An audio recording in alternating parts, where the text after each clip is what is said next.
né? Quando um não consegue pagar, você vai montando um castelo de cartas assim, ó. Quando um ali não consegue pagar, a conta vai para trás, né? As cartas começam a cair para trás. Que é o que aconteceu.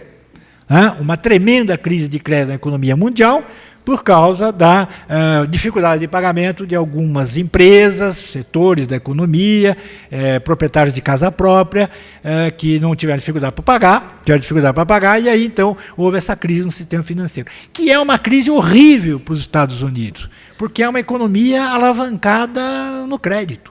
Toda a economia americana vive na base do crédito. Você tirou o crédito da economia americana, o consumidor americano ganha 10 e gasta 20. O consumidor americano passa a vida inteira pagando carnê da casa própria e carnê de automóvel. Acaba um, faz outro, acaba um, faz outro, acaba um, faz outro. Estão sempre pagando a casa própria, nunca termina. Quer dizer, termina uma, compra uma maior, termina, compra uma maior, e assim vai embora.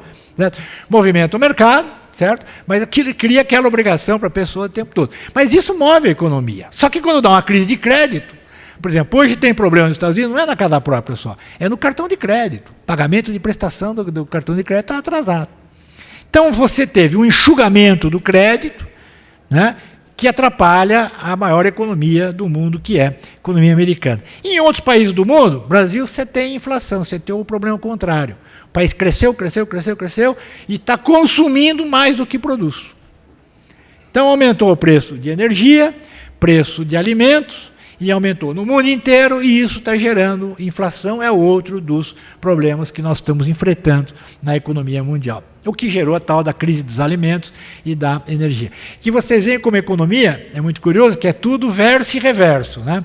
Quer dizer, quando a gente fala o preço do arroz está bom, para vocês, o que quer dizer?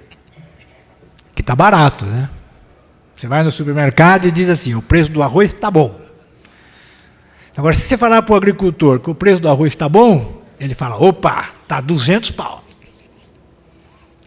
Que é isso? Né?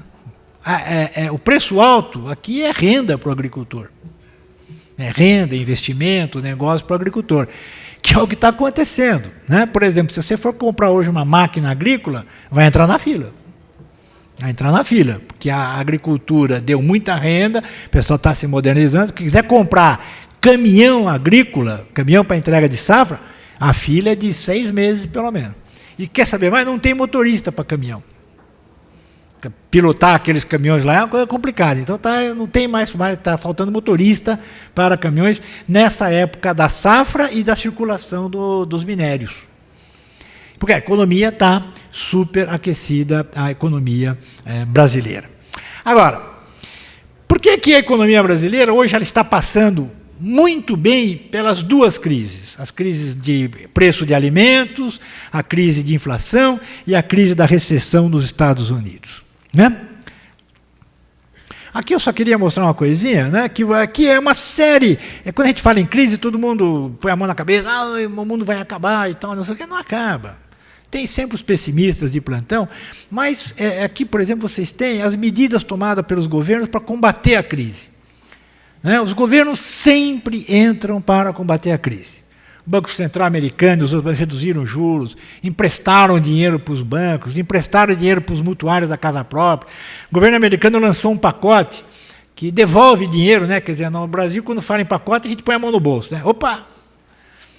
Fizeram um pacote lá que é o contrário, o pacote devolve dinheiro para as pessoas, quer dizer, devolveu o cheque do imposto de renda para as famílias, para ver se as famílias gastam o dinheiro e movimentam a economia. Né? Emprestaram dinheiro para as imobiliárias, para as companhias de casa própria, muitos negócios ainda em andamento, mostrando, por exemplo, no meio dessa crise do crédito, essa crise de recessão, a Microsoft ofereceu 40 bilhões de dólares pela Yahoo, que é aquela empresa de busca que concorre com a Google.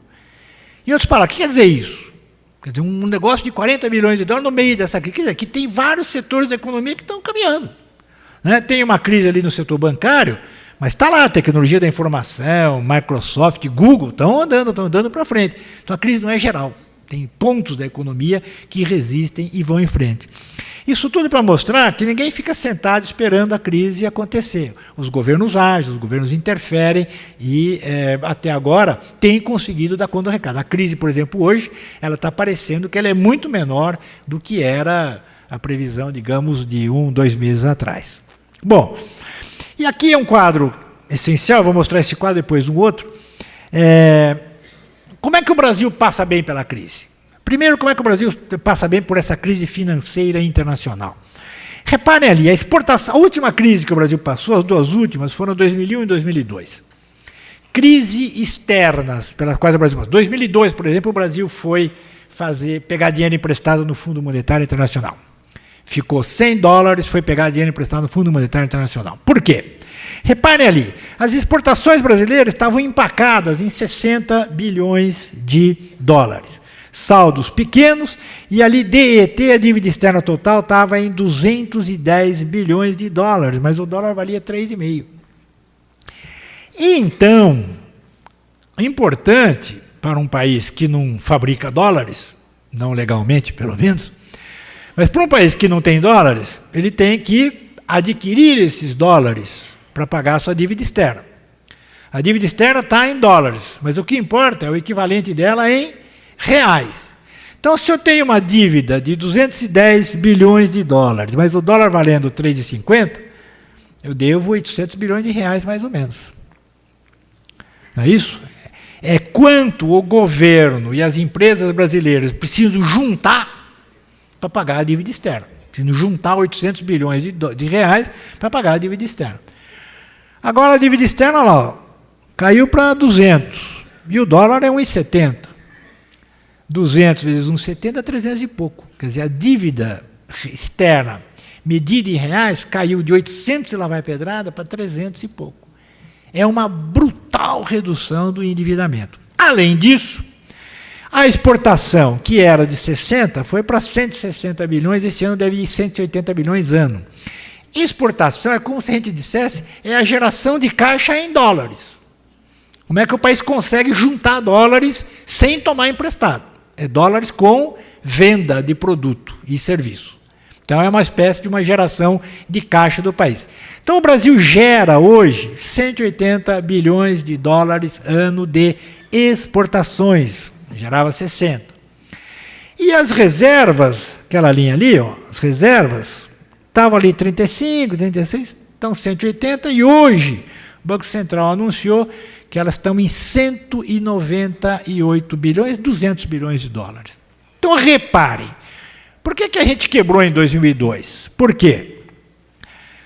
Tinha uma geração de caixa de 60 e reservas de 37. Portanto, digamos, uma disponibilidade de 97 bilhões de dólares naquele ano. Devia 210 bilhões.